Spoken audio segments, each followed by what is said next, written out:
Welcome aboard, viewers. Today on Ninchronicles, we're going to take a tour of Steel Diver. You should know there's going to be stray missiles, exploding mines, giant sea creatures, and the captain isn't the best at steering, so I would recommend you buckle up and maybe grab a bucket. Fire. Unidentified creature detected. Hull breached. Ship damaged. Don't worry about it, it's just a scratch.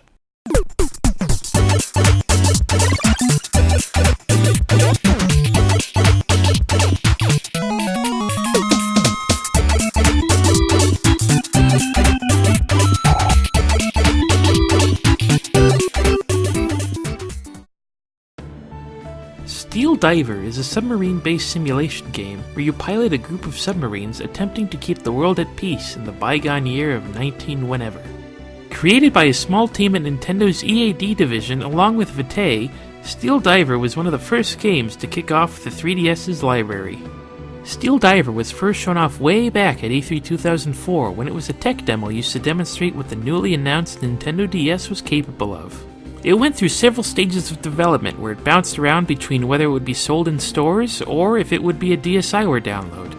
Years later at E3 2010, the game resurfaced with the reveal of the Nintendo 3DS and finally came out in spring 2011. Steel Diver's main draw is with its controls.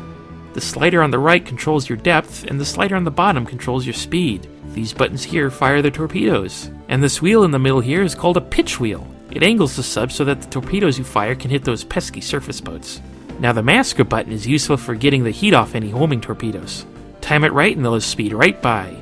It does use up your air meter though, so keep an eye on that too. It's all a lot to keep track of, and your hand might get tired moving everywhere, but after a while you get used to it. Uh-oh, we got a leak. Okay, it's okay, this is fine. We can salvage this. Just plug it up with the stylus and you'll be back to normal. Oh, jeez, it's a good thing we fixed that up. When leaks happen, everything else is locked down. No missiles, no steering, no sliding.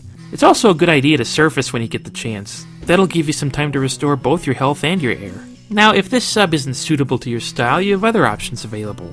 What we've been riding around in is the iconic blue shark, practically the mascot of Steel Diver. It's a pretty middle-of-the-road submarine with 2 missiles and some light angling. For something easier to move around in, there's the manatee. Its small size makes it perfect for navigating tight spaces. You'll notice that there's no pitch wheel with this model. The manatee comes equipped exclusively with a vertical torpedo shot. Angling yourself for that perfect shot won't be necessary with this one. If you're craving more firepower, then you want to go with the serpent. Its long body makes it difficult to power through the mazes, but you get 4 torpedoes to work with, and you can angle yourself even farther here. Now don't get too excited, you can't go in a complete circle, that's just dangerous. Don't forget to take a moment to meet the captains of each sub. There's Luke Fisher, Ben Triton, and Dante Cruz. Take a good long look because you'll never see or hear about them outside of this menu. Alright, now that you've got the basics down, it's time to see what Steel Diver is made of. The bulk of the game will be the missions mode. Missions come in 2 types, campaign or time trials. The campaign gives you specific objectives.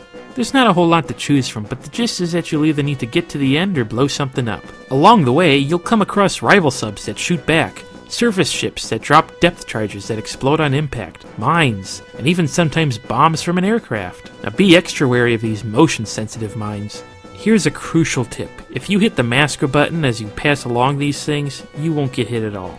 And that's going to save you a whole lot of health. After clearing a mission, you'll be plunged into the Periscope Strike minigame. This is where the 3DS's gyro controls come in. Now to take down these ships, you're going to actually have to move your body. Yeah, just like that. See, it's just like you're operating a periscope. You have a zoom lever over on this side, and if you want to avoid incoming fire, there's a dive lever here. Now there's an incentive in it for you for doing this minigame, because for every ship you take down, you get rewarded with a decal. What is a decal? Before loading out in each mission, you have the option of attaching 1 decal to your ship. Decals give your sub a special power, like increasing your speed, increasing your defense against certain objects, more bubbles, getting to know where the enemies are, a secret thing, and even extending the minigame at the end, thereby letting you gain more decals to get more time in the minigame, to get more decals, to get... So winning a decal is one thing, but you're not actually going to be able to use it yet until you have enough copies of it. You'll know you have enough when you see the golden glow around it here. Hidden among the decals are references to 2 other Nintendo games. Okay, I'm sure you know the first one, so that's a freebie.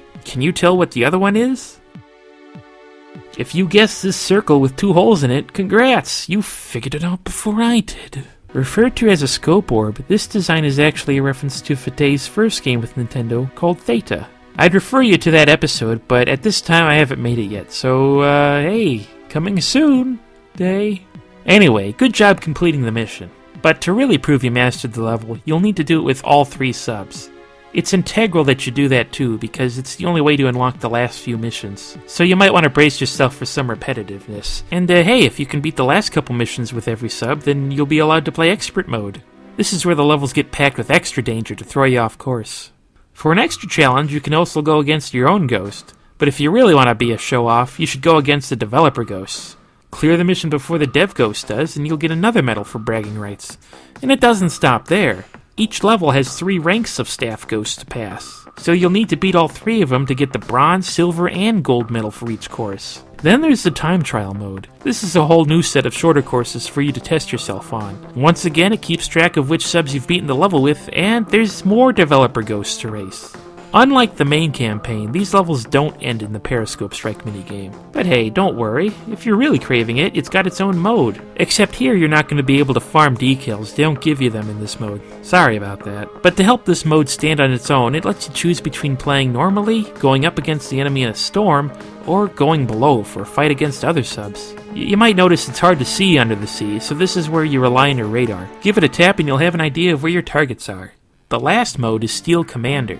This one is something of a strategy game. Now don't go in thinking that just because you're a pro at Fire Emblem that this is going to be Fire Emblem with water. It's a bit more delicate than that. You only get to perform one action each turn. The pieces in this game are a submarine, some escort ships, and supply ships. The goal of this part of the game is to take down the supply ships. The only way to do that is with the sole submarine, as it's the only thing capable of entering the enemy territory.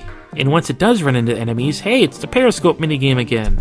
The rules here are a little different from before because you only have 4 torpedoes to work with during one of these, so you better make it count. And if by chance you run into the enemy sub, well, you only have 2 shots, so good luck. The escort ships act as a defense. If they come across a submarine, a guessing game of sorts will start. The sub has to choose how high or low it wants to hide, while the escort deploys a depth charger and has to guess where the submarine is hiding before setting it off. Now, if you're on the receiving end of the Periscope minigame, you're going to be stuck watching to see if your rival can manage to even hit your ships, as all you can do is change the camera. The sub can also use sonar to see where the enemy pieces are. But here's the catch. Once you know where they know where you are, so they can either rush to avoid you or rush to go fire at you. Now, if you're bored of trying to chase down the supply ships with your sub, you can try blowing up the enemy's sub with the escort ships, and that will also count as a win. You know, seeing as how there won't be anything left to blow up the supply ships with.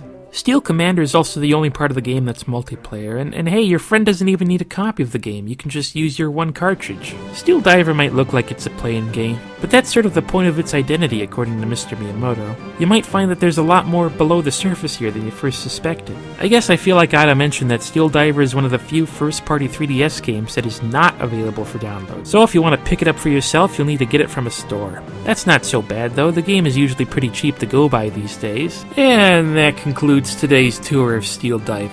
Exits are 2 year up. Don't forget to grab a life preserver. As a special treat for surviving, I'll even let you take the next tour for free. How generous is that, huh?